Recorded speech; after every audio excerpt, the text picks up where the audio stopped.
Look at how beautiful that looks. Good. You from the lone red seat, Dave Rattigan.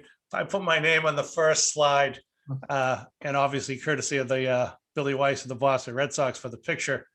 And then, of course, we come to the important part, which would be the name of the show and the name of the guest. I think we can agree, Richard, that's the most important thing. Curator from the Sports Museum, Richard Johnson. And thank you for joining me. Of course. It's good to see you after all these years. I know. It's amazing. And Mike Donovan sends his regards, by the way. I meant to mention that he's going to be a guest later in the season. Oh, nice. Good. And it's actually really good that we've got you on. From a journalistic standpoint, it's good that we've got you on today because the Sports Museum, it's, sometimes sports and society, they always mix, but professional sports and society, often it just takes on a lot bigger meaning. And today, this strange, terrible thing happened. Dante Wright, I believe is the name, was a victim of was being termed, I guess, an accidental officer-involved shooting at a traffic stop in Minnesota, and they wound up canceling the Twins Red Sox game for today, or postponing it, I guess. And the George Floyd trial is going on in Minnesota right now, so it's a volatile time for that state and for the state and the nation, really. And it was a fascinating decision, and I guess it was probably a public safety decision as much as anything. But really, it seems particularly the last, I don't know, is it 2 years that politics and let's call it politics and social justice have really crossed into the sports arena? Would you say that's 2 years? Is that a good? Yeah, maybe even a little longer. I mean, certainly we're being made more aware of these issues by the presence of, cell phones and police body cameras. Not that we wouldn't have heard of these incidents otherwise, but they wouldn't have had the same impact. When we can see them, when we can actually be on the scene witnessing these events, they hit home even more. And the decision made by the Twins today was out of respect for the community, the family, the authorities, because certainly, there's a curfew this evening that's been imposed in metropolitan Minneapolis, St. Paul, and Brooklyn, where this incident happened, is right in the metropolitan area. So it was the right thing to do, and we all just have to cross our fingers that peace prevails, that there's no looting, that the protests are peaceful and respectful, and that justice is ultimately served here. It's an interesting. My first sports memory, maybe not my first. I think my first was Bobby Orr, but maybe my second. But a sports memory that I have distinctly from my childhood is I was a paper boy, and Cassius Clay was changing his name to Muhammad Ali. Yep. And people were upset about it. So I would do what most paper boys do, which is I would read as I'd go. Well, maybe they don't do it, but maybe that explained why it always took me so long to do my route. But I remember thinking to myself as however old I was at that, however old you are when you're a paper boy, 10 or 12 or whatever. What an interesting thing it was that people were that upset about this guy changing his name. And I didn't get it, but I certainly could tell by reading the Herald and the I think at that point we had the Record American and the Herald Traveler and the Boston Globe on my route. But I remember it's just so interesting to me that here's a guy who's a boxer, and he's created that much attention just because he wants to change his name. And of course, there was a lot more to it as we know as adults, but I didn't know it as a kid. And obviously that was, if I was 10 years old, that would have been the same year that the athletes raised their fists on the medal stand at the 1968 Olympics. So I mean, you're certainly right. I mean, um, it's a big stage. It's a big stage, and because it's a big stage, people can make strong social justice statements. Uh, but yeah, I think in the other between the social media and athlete social media, you've really got a lot of people stepping out and speaking up. And unfortunately, a lot of what follows has been violence and everything else, which is Mhm. unfortunate. And obviously, one little Red Sox game means nothing in the context of the bigger world out there. But we all missed the chance to see JD Martinez hit more home runs, more doubles. It's true. No, they've you talk about Jekyll and Hyde. I mean, holy Toledo.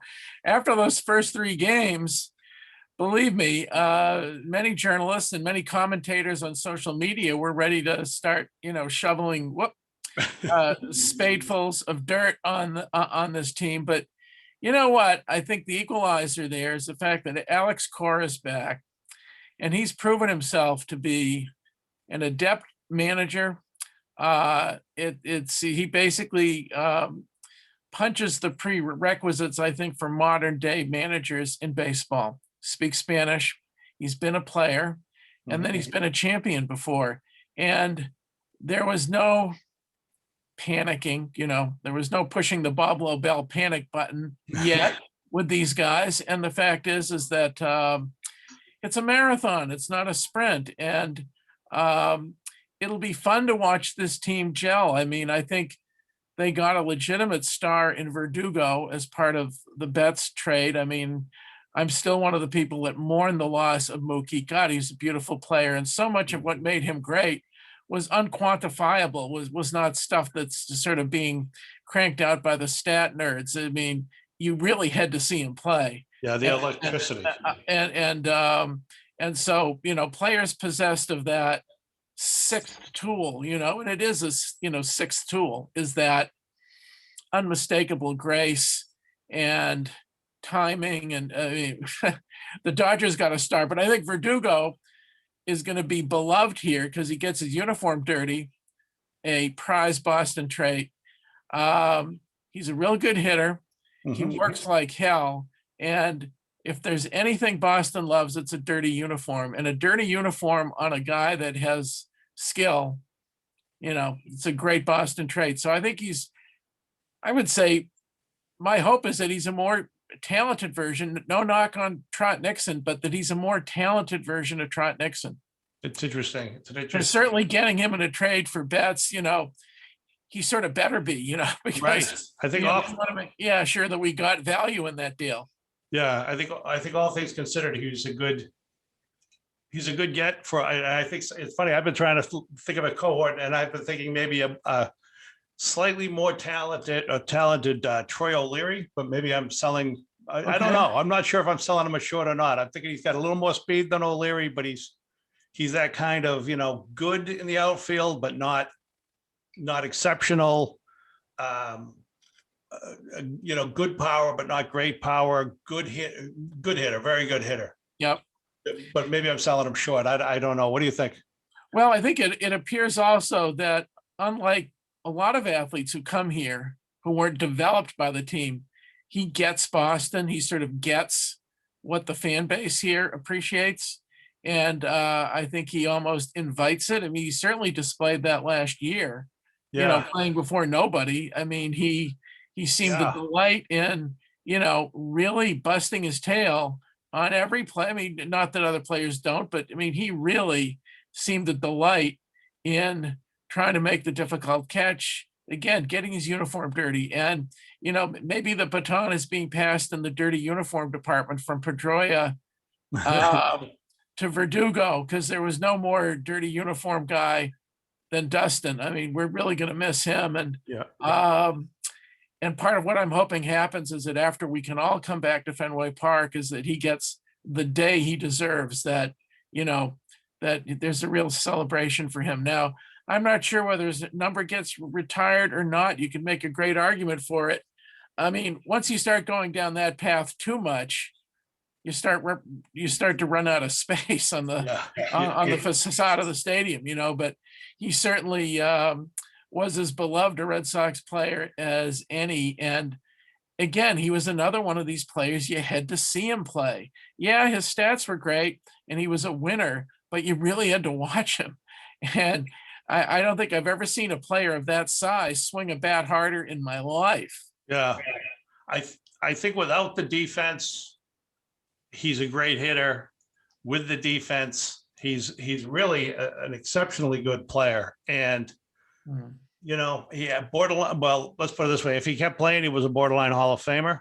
Yes. I might say if he kept playing if he kept playing well enough, long enough, he was going to be in the Hall of Fame. I thought, but Yeah, I that's would think so too. I think two more really good years and you welcome him in, but he's in the really, really good category. I mean, I think Dwight Evans is a legitimate Hall of Fame player. And of course, I think it's sort of a jip that he's not in the Hall of Fame. But Pedroia, and again, he retires as a single team star. And how many of those are there these days? yeah, Not many. And yeah, again, I really hope he comes back in the organization someday. I know he has young kids to raise, and he probably wants to enjoy every minute of that because it passes really quickly. But I'm sure there's an open invitation to him to come back as a coach or to have some role within the organization. yeah. I think it would be. It'll be interesting. It's always funny because we don't really know players. We know what they're like as players, but we don't know if what goes on in their personal life, how much they enjoy traveling, don't enjoy traveling, being around the game, looking for new challenges. But certainly you look at, and also can they coach? Can you coach another player? I think Pedroia, based on the anecdotal evidence, is a really good observer of little things, kind of like JD Martinez in hitting. I think I think Pedroia notices little things, and I think he can pass them on. Whether or not he'd have that interest, and whether or not have that first, would he have the interest to do it, and then second, would he wind up in Arizona before he would wind up in Boston? I think that's the other question we should ask. Let's talk a little bit about you, if we can. Okay, sure. All right.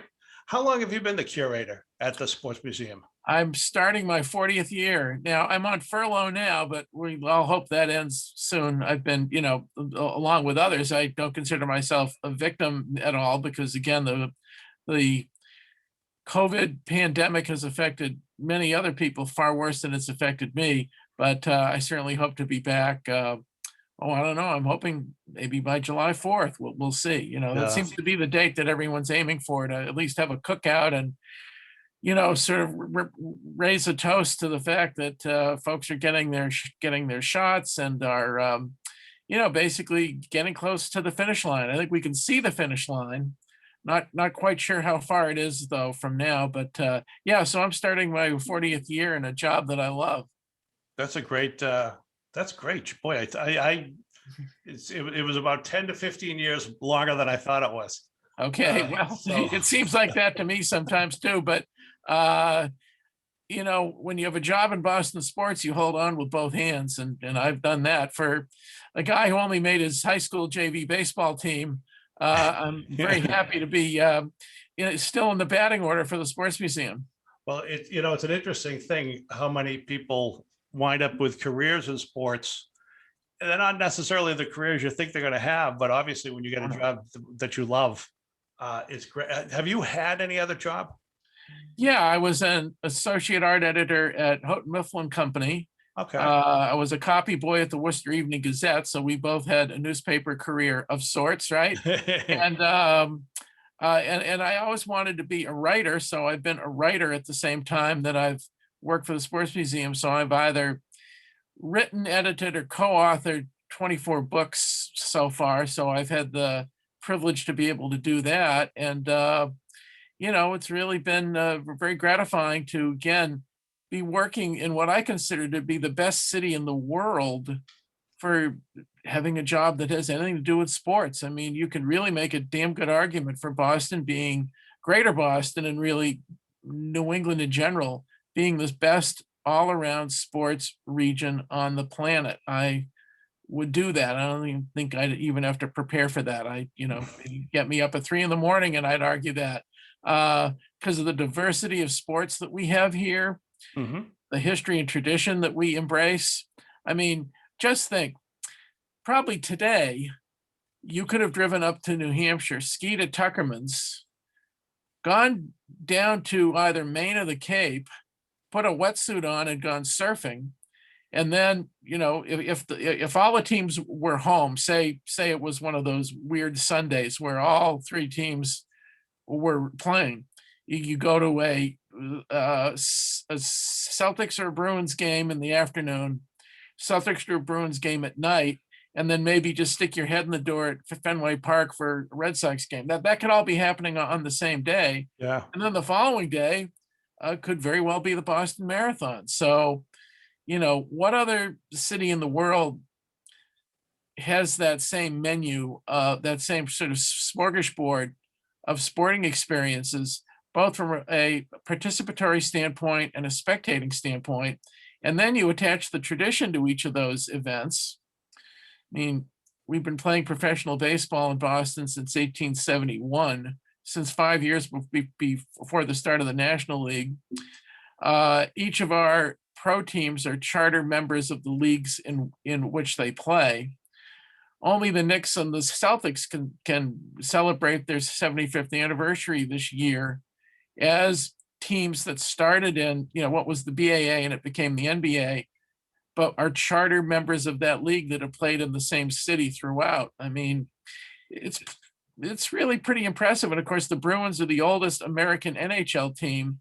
They'll be celebrating their 100th anniversary in 3 years. So,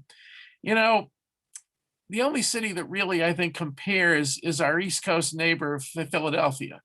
Mhm. They have a similar menu of, so instead of the Bean Pot, they have the Big Five college basketball.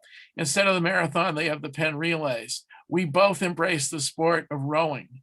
So, whether you're on the Schuylkill or the Charles, the boats are out on the water every day when there's not ice on the rivers. So there's this wonderful variety of sporting experiences that, again, go right to the root of the formation of those sports in America. So it's something we should be really proud of. And I know that, each of the entities, each of the constituencies for those sports, we try to involve with the sports museum. I mean, I just sent a request to the UMass Amherst hockey director asking for items related to the championship from the other night. What a great win. God, I thought the way they played that night, they could have beaten NHL teams that night. They're really good. I gotta tell you well, maybe what are you gonna get? COVID tests? Here, here are the COVID tests from the 2021 UMass. I thought the story, losing the 4 players and Yeah. 3 of whom were three of them were integral and one was a backup goaltender. And but then they lost their first goalie and their third goalie. So the idea that they're suiting up their equipment manager, Yep. who played goalie in high school, it was such a great story. And you're right. And talk about one of those games. I mean, you had the Red Sox, you had the Bruins, and you had UMass hockey all in one day, or afternoon and night. Yep. Specifically the Red Sox. This is I always thought that the Red Sox, I think that there's the sports fan, then there's the hockey fan and the Celtic fan and the Red Sox fan and the Patriots fan. And I always thought that there was kind of a different zeitgeist among those four subgenres of Boston sports fans, and the Revolution too. And I thought that the Red Sox, the Red Sox fan, he's just, or he or she or they are just kind of fatal, or for years they were fatalistic and miserable. Yes. And for the Patriots, they were, they had very low expectation, and the team always under delivered. Obviously, with the success of the Patriots, maybe there's been a little bit of a change. But I always wonder with the Red Sox if we haven't kept that same same kind of dour, today is nice. Yeah, tomorrow will be lousy. That sort of a thing. What would happen? I mean, we obviously the Red Sox Fenway Park being in the middle of the city, it has a huge, um, it has a huge impact on the city in terms of, I think, personality, as I said. I think in terms of economics, as a place to live, as a desirable place to live, as a city to live. And I just, the thing that I wrote in the email to you was, what if, like George Bailey, what if we got Mickey Rooney took us back and there was no Red Sox and we had to look at what life would be like without the Red Sox? What do you think it would be like in Boston? Well, would that mean that the Braves would have been the team that had stayed? Because, for many years we had two, but I mean, it's almost unimaginable. No, it's truly unimaginable that we wouldn't have a Major League Baseball team here. It really is. I mean, because of gosh, how many years of history? So I'm talking 1871. Is that 150? It's 150 years this year. Isn't that something? Yeah. 150 years of Major League Baseball being played uninterrupted in Boston. In fact, at one point, again, we had more than one team. In fact, we had teams in 5 leagues that were considered major leagues. So I don't think that's even possible. But what's interesting is, without knowing what the Red Sox schedule was, okay, say if you had just woken up from a coma or something and you were, getting out of the Mass General and you were walking down the street on a Saturday in July, without knowing, you could tell whether the Red Sox were home or not, whether or not there was going to be a game that day, because the city just assumes a different atmosphere. It's a different feel to things. There's an increased pulse rate in Boston. Everyone has a little more of a spring in their step. Certainly, people have come into town, and some folks who come into town, especially for a weekend game, are from out of town. So they've come in early and they'll get a meal. They're driving in from New Hampshire or Maine or something, so they'll come early and park and maybe walk to the ballpark, which is always a great walk, especially through the Back Bay up Comm Avenue. But there's just a different feel to things. And when the Sox aren't home in the summer, the city is kind of dead. I mean, that's the weekend folks are going to the beach. That's the weekend they're going to the mountains. They're going up to, they're either going to the Cape or to Lake Winnipesaukee. It's sort of Dullsville at that point. I mean, it's easier to park. It's easier to find a parking space in town, but it just does not have the same ambiance. So, and that's not quite as true with the other teams. I mean, certainly the other teams are focused on their venues. So yeah, certainly Causeway Street will be jumping when either team has a game. And I'm hoping the Forest comes back. I'll just throw this out. I mean, the Forest was sort of the exterior heart of the garden. It was the one place that was sort of it was our other, home away from home. So knock on wood, I'm hoping there's a way for them to come back to to Canal Street. But and then the Patriots, I take my hat off to the season ticket holders because they endure the worst traffic coming in and out of that place. I mean, some of us have to think twice before we'll accept an invitation to go to a game there, because it's like, okay, you're going to run the gauntlet twice to see your team. And certainly I love the Patriots, and I have, even going back to their AFL days, I saw them first when they played in the AFL. But that traffic is still murder. I love the fact there's a train you can take from South Station that stops in Dedham, and you can get there. And that's what I've tried to do when I've gone to games.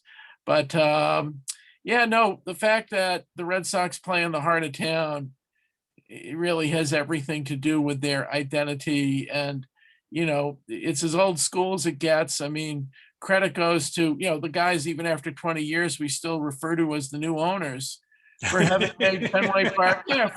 Really, they're still the new guys, and they'll be new guys 10 years from now. That they basically brought Fenway Park back, because not only is it home of the Red Sox, it's home for any number of other events each year. So it's been home for college football, high school Yes. football, college and college pro and high school hockey, snowboarding. I mean, they've done a masterful job in bringing the ballpark back to really what it was 100 years ago when it was used for similar events.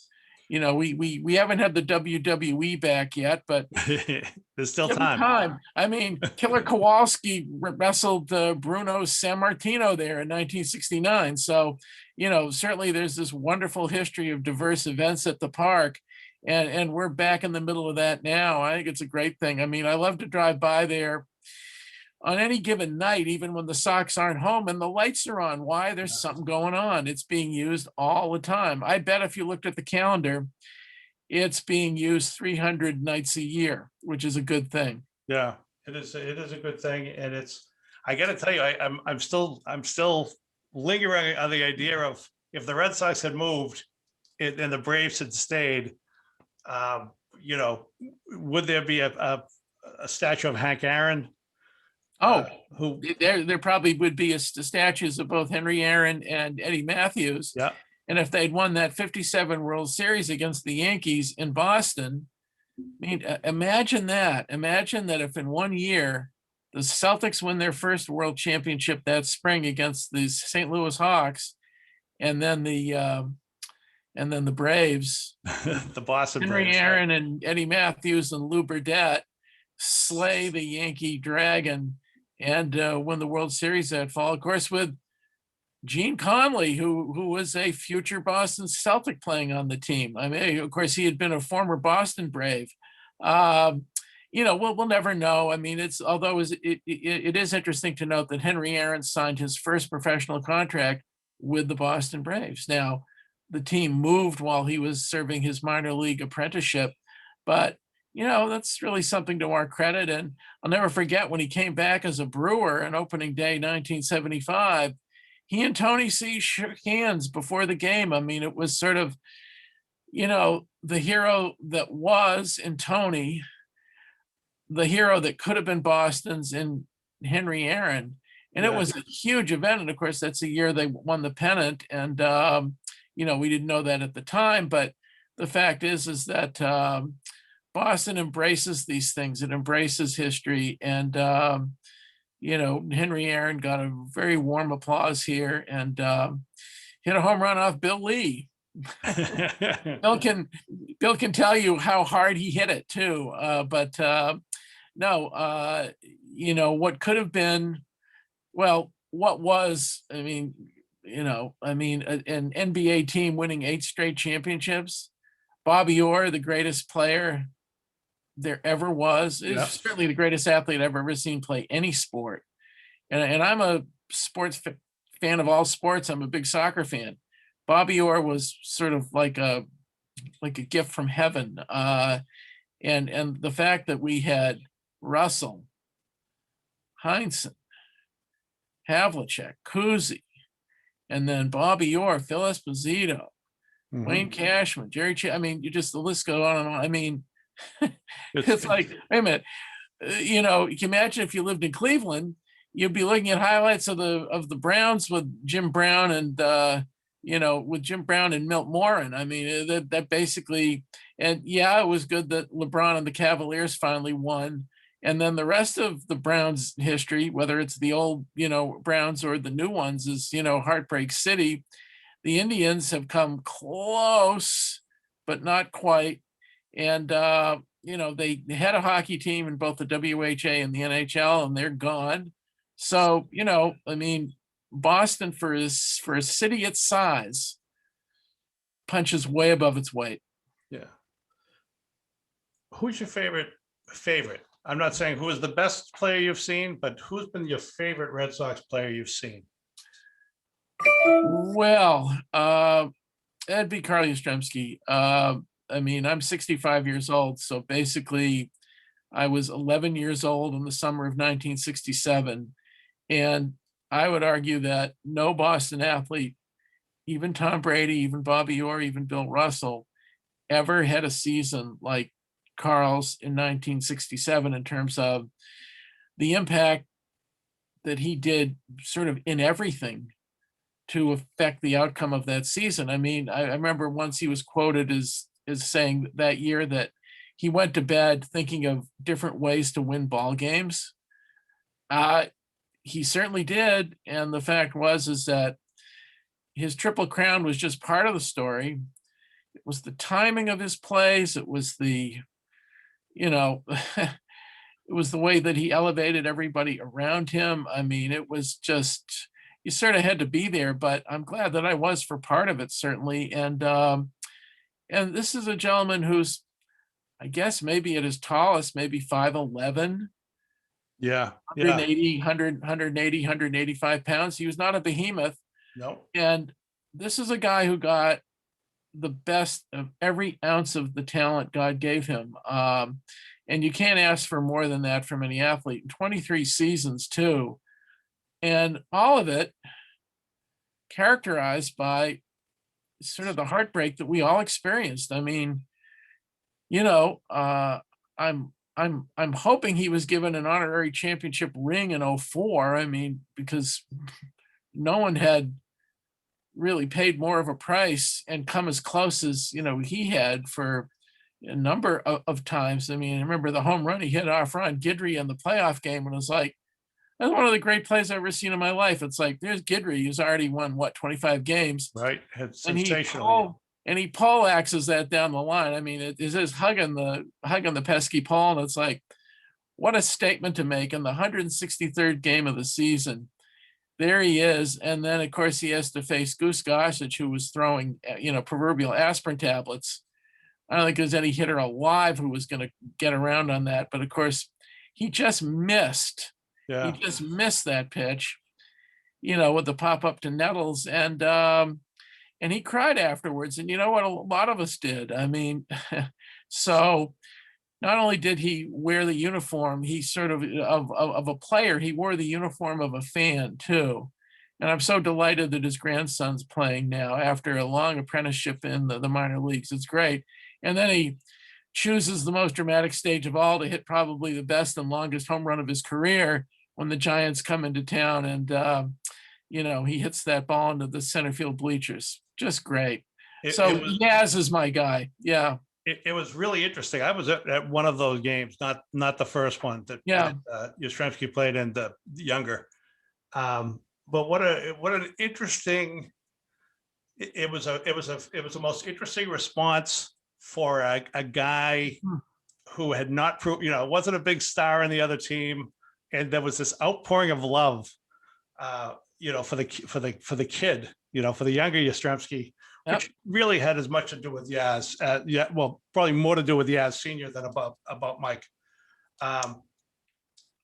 Although I think there are a lot of kids from St. John's Prep who were there who had played with him. Yeah. And he played for Wareham in the Cape League, because the only game I've ever been asked to throw out a first pitch was a game in Wareham in, let me see, 2010. And Mike Yastrzemski was on the Wareham team. And I was sort of hoping that day that I would see his granddad, sort of hidden in the crowd, because he never likes to bring attention to himself these days.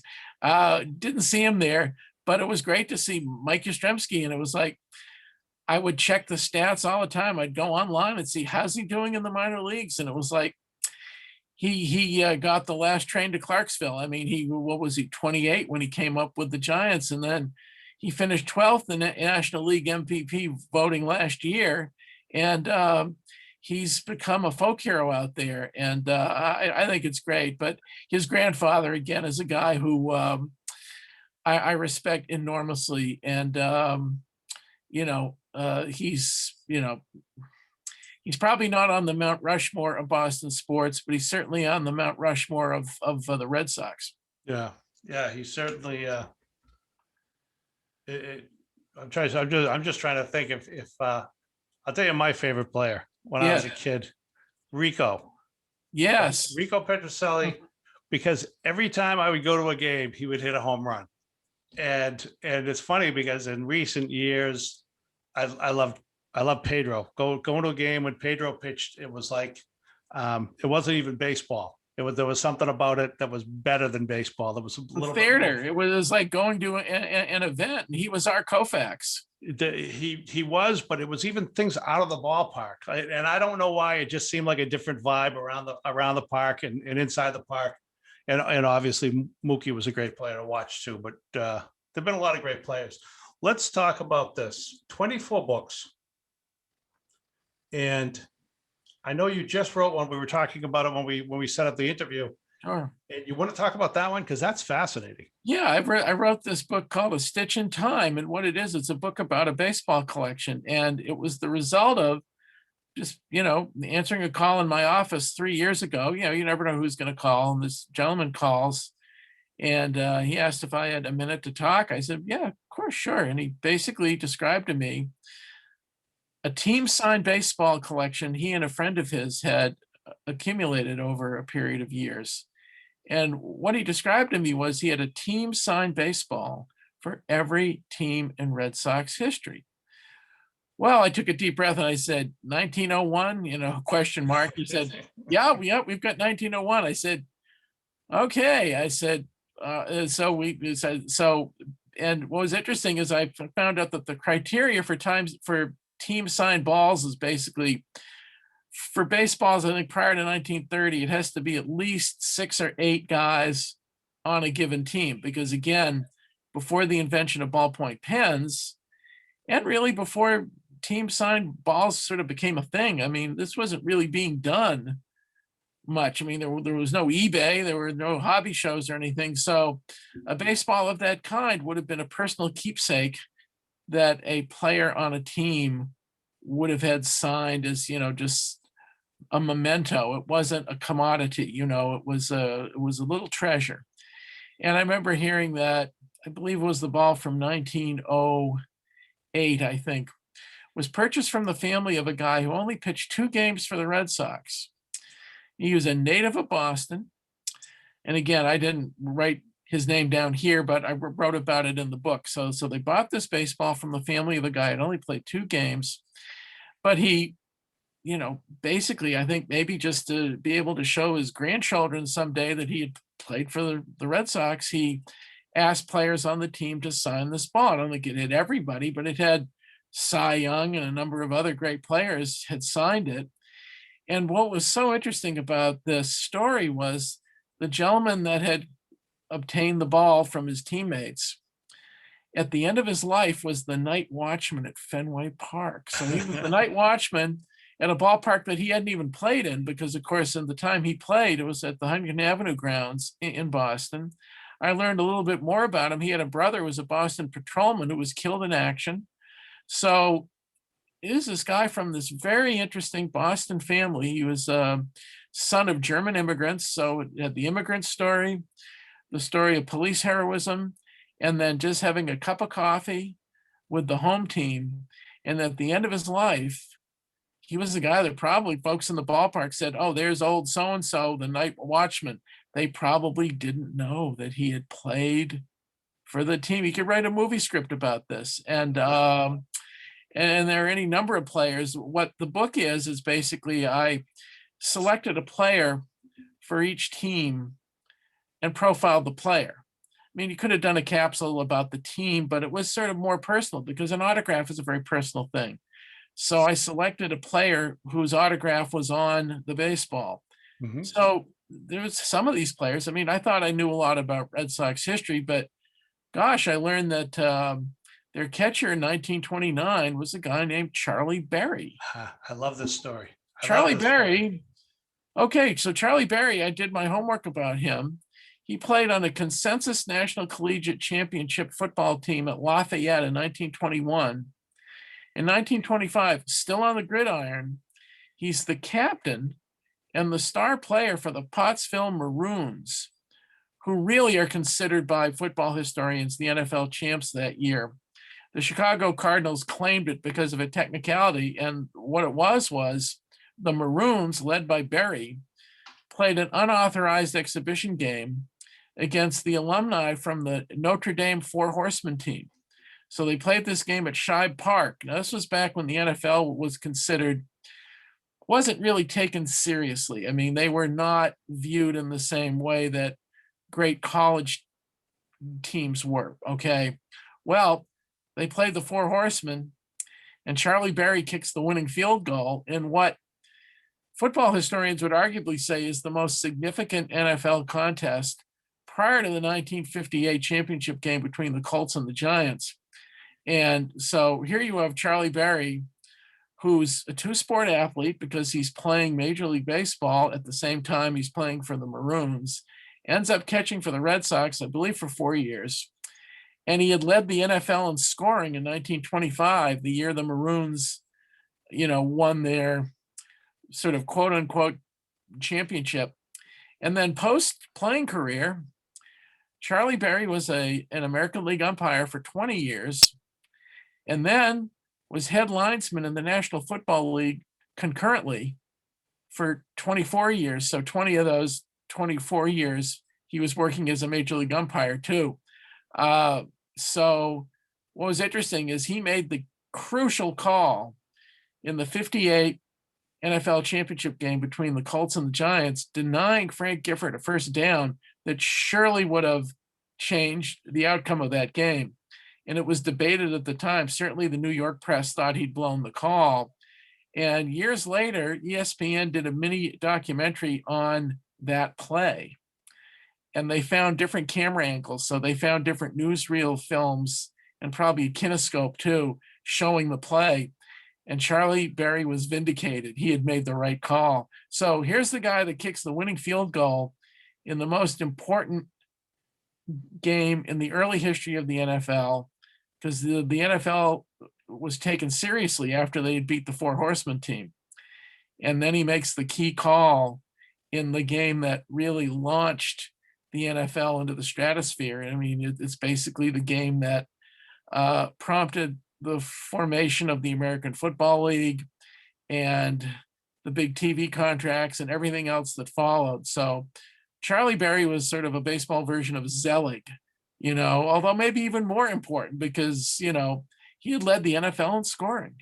Yeah, he might have been probably not the greatest, the nicest analogy, but a Forrest Gump, more of a Forrest Gump than a Zelig, because Zelig was only in the picture. Yeah, but a real life Forrest Gump. And the fact is that he was someone that I had never really heard of before. So I like it when any project I undertake is sort of a voyage of discovery where I'm learning something as I'm doing it.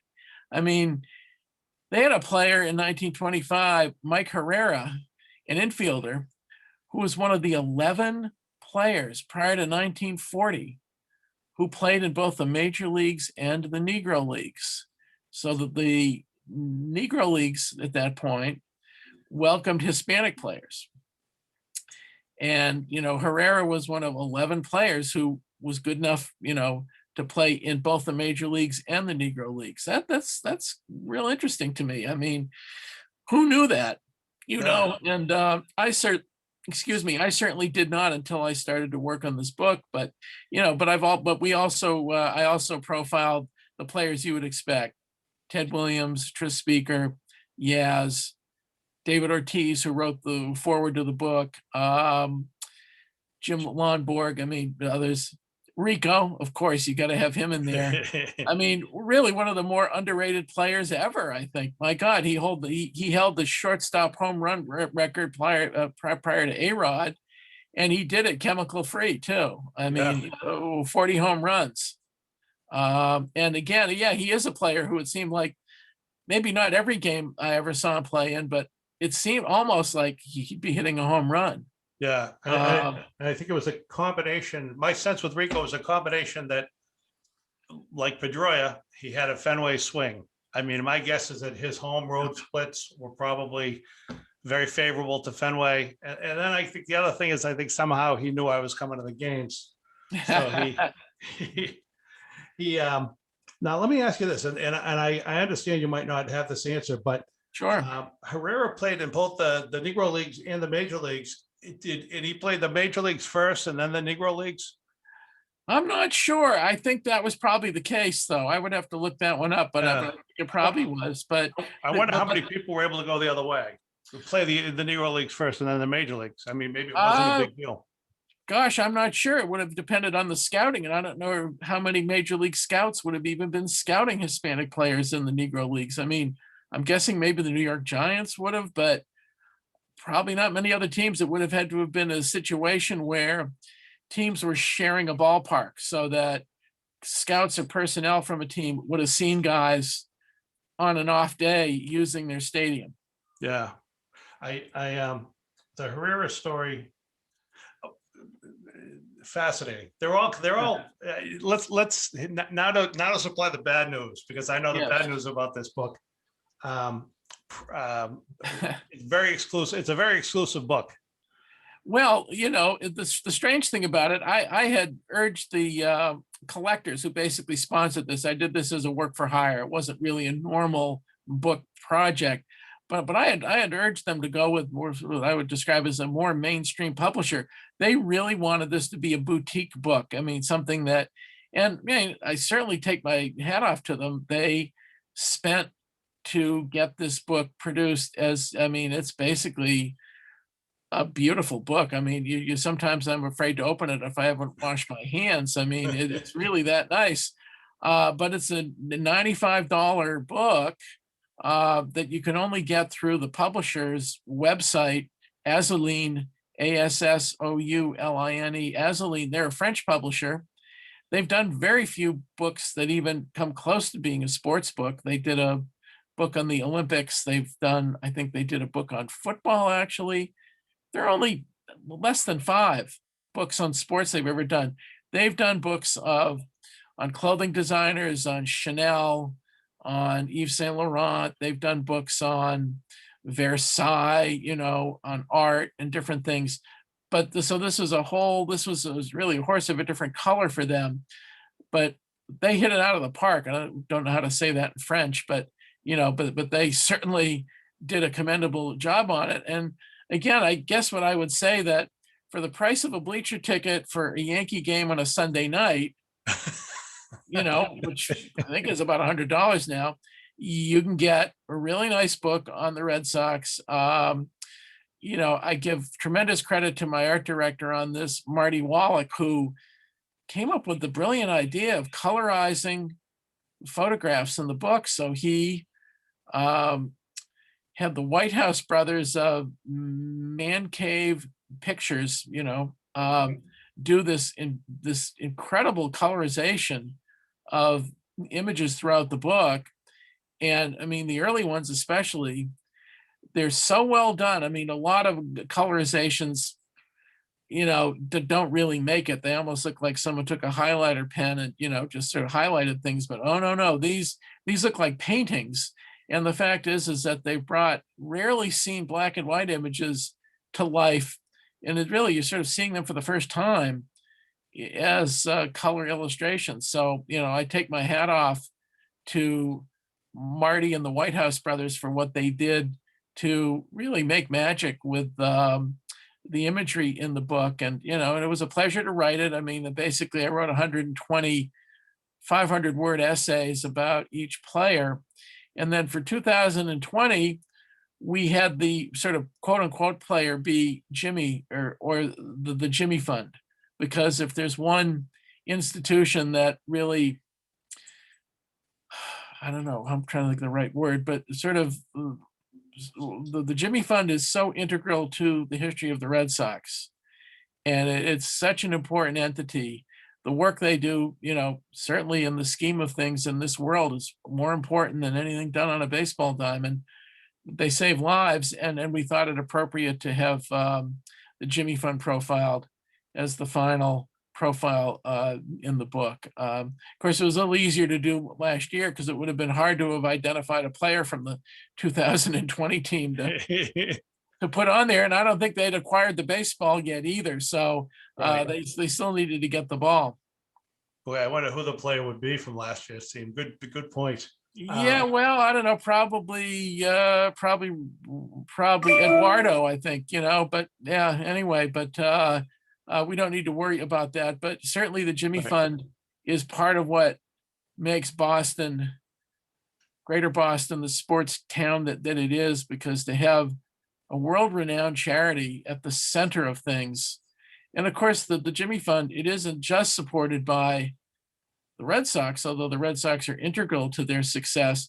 They're supported by everybody. I mean, I'm sure they raise hundreds of thousands of dollars a year from the marathon, as any number of other charities do. So, and that's another aspect of things. The Boston Marathon, being the flagship event for running in this country, also has a second life as this enormous engine of good deeds. Hmm. The money that's raised for charity is just staggering, and that's something that differentiates us as well. I always thought would be an interesting. I had done stories on him, but I always thought this would be it'd be interesting to do a longer piece on, just because of his life in baseball and then out of baseball, was Mike Andrews. Yes. Was the chairman of the Jimmy Fund for years, and driving force right up until 2004, 2009, around there. Yes. And was also fired in the middle of a World Series. Was in the World Series with at least two teams that I can think of, the Red Sox, and he was with the A's. Yeah, he was part of that rotating group of second baseman. Yep. And that fascinating A's team, which was just so interesting on so many levels and so revolutionary. And not all of it was good. I mean, Charlie Finley, there's one thing about guys who are colorful, is that they aren't always, it must have been tough to play for Charlie Finley. Let's put it that I think way. it probably would have been brutal. And Mike Andrews also gets the award. He gets the Dick Clark Award as the youngest looking guy in any room he's in. It's like, I remember seeing him one time and I asked him, I said, okay, I'll ask the Bill Lee question. What are you sprinkling on your pancakes? And okay, I know what your age is. I looked it up. And are you kidding me? I mean, it's like, man, he always looked just like 15, 20 years younger than he was. And I'm sure that's probably still the case. But he's one of the great heroes of Boston sports, because under his stewardship, the Jimmy Fund expanded its scope, raised even more money. The telethon, the radiothon are both tremendous. And of course, it was great because who would give one of the biggest gifts each year, individual gifts? George Steinbrenner would be one of the first people to call the radiothon, and he usually gave $50,000. Wow. I mean, now coming from the chief executive officer of your greatest rival. Yeah. I mean, that just says it all. That says that, your foe recognizes the significance and the importance of what you're doing off the field. And there's a clasping of hands sort of across the diamond. It's like, we try to beat each other's brains out on the field, but there are things that are really, really important. And, I think the rivalry is another thing that defines us. I mean, Boston sports has, the Red Sox and the Yankees, Bruins, Canadians, Celtics and Lakers. I mean, you could write a whole book just on the rivalries that define Boston sports. Harvard, Yale. I mean, it's pretty amazing. And, that's just another, maybe not a footnote, but it's another chapter in what makes this area, I think, unsurpassed in terms of the depth and breadth of what we present to the world from a sporting standpoint. Good. The name of your book, the one from, it's Asaline, Yes. Asaline. You can get it from the website if you pay $100 plus shipping, probably. Those French, they always want shipping. Well, yes, I do. A Stitch in Time, and but it's actually a great book. It isn't one that, unfortunately, you're not going to see it at Barnes and Noble, or and even on Amazon. The listing on Amazon, I just couldn't believe this. This is something out of comedy. They only list a French paperback edition when there was only an English hardcover edition printed. So if someone can find me the French paperback, I'd be more than happy to buy it, but it doesn't exist. So I don't understand now. I don't think they had control over the listing, but yeah.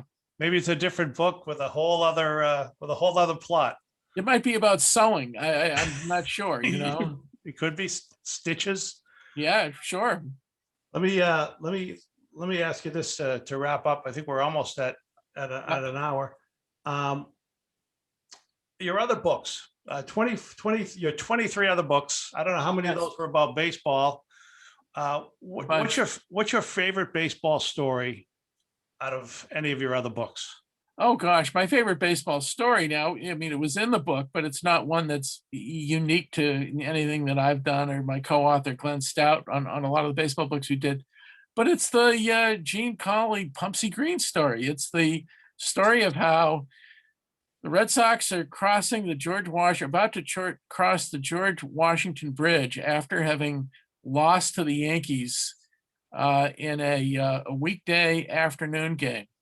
So they're stuck in traffic. They're basically just about to get on the bridge, and Gene Conley is furious because he basically just had a bad afternoon. He didn't think he pitched that poorly, but you know the team didn't play that well behind him, and you know, as nice a guy as he was, and he was absolutely a wonderful, gentle guy, he had a temper between the lines, whether it was in baseball or basketball. So he and Pumpsy Green get off the bus. It's stalled. It basically isn't going anywhere, with the goal of going down, you know, sort of climbing down the stairs because they saw a package store and they're going to bring a case of beer back to the bus and have a few pops on their way to Newark Airport, which is where they were headed. They were crossing the river to go to Newark, to go to the airport. Well, sure enough, by the time they get to the bottom of the bridge and they're crossing the street, they look back and the traffic is flowing at this point.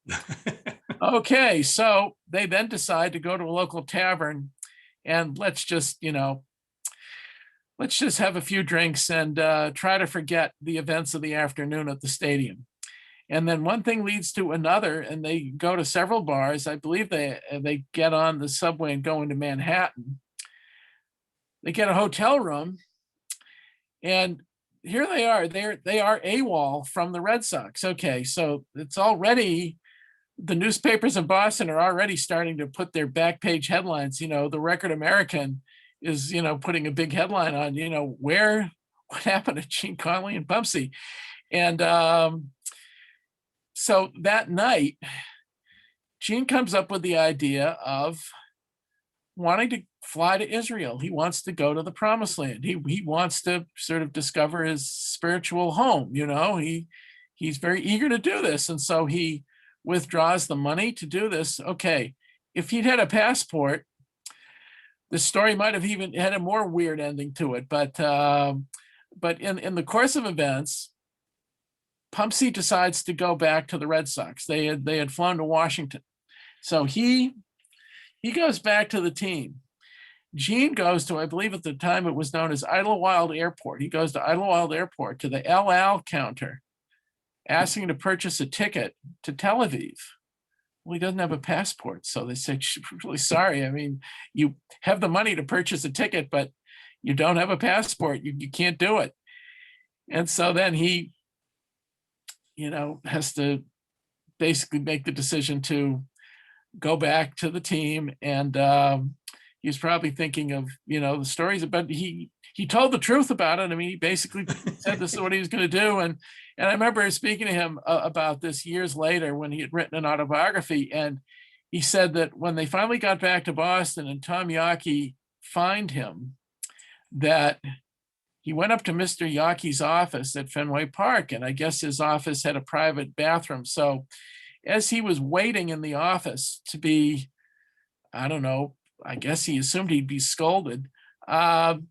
He saw Yawkey shaving, and he saw that as he was shaving, he couldn't control his laughter. Because it's like, how weird is this? I mean, they weren't a contending team, so his absence from the team certainly wasn't going to cost him a pennant or anything. It was rather colorful and, bizarre to the nth degree. I mean, I can't think of another story in baseball history that really quite compares to it. And I believe he fined him $500, yeah, which was a lot for players back then. But Gene said that at the end of the season, he was told to go to his mailbox in the clubhouse and there was an envelope for him, and Yaki had paid him the money back. But I mean, Gene was a really good player, and certainly he had to find him at the time because certainly you can't absolve that bizarre an event. But on the other hand, Tom was known to take a drink or two also, so he certainly empathized with Gene Conley, and all was well. But that to me is one of the great stories in Boston sports. And again, it's one that someone could write a screenplay about that. I mean, that is just so weird that, that the manager would allow them off the bus. So so they're sitting there and it's like telling the bus driver to open the door on, where they're almost on the George Washington Bridge. I mean, traffic is bad there, but it isn't that bad. And I mean, did they really expect that they were going to be able to go climb up and down giant flights of stairs, go to a package store, bring back a case of beer, and still be able to make it? I mean, holy Toledo. But of course, this was back in the days when the drinking culture of baseball was, I mean, I'm sure there were maybe 2 or 3 players per team that didn't take a drink. And they were probably kidded all the time, but everyone else, I mean, that was really part of the culture of the game. And it's also a sport where alcoholism really had an impact on the fortunes of many teams. And these guys, again, how bizarre, how, I mean, that's a story again that characterizes the Red Sox of that era, who were hapless. They were always a second division team. Yeah, they had some good individual players like Yaz and Dick Stewart and Gene Conley and Bill Monbouquet and Earl Wilson, but generally they were, flailing, and they didn't flail any greater than they did that day. That sort of takes the cake. Yeah, that is a great story. I think that's a good place to end. Thank you. Of course, though, this is a lot of fun. Let me know when you'd like to do it again, because Boston sports is an endless topic. It certainly is, and it certainly is. And Boston baseball is it's fascinating to talk about, and like sports in general. Anyway. Richard, thanks very much. And let's hope that the Sports Museum gets open and everybody stays healthy, and it all happens as soon as it can. Knock on wood. Absolutely. I'm expecting that to happen. Thanks a lot. Thank you. Boom. And now we hit that.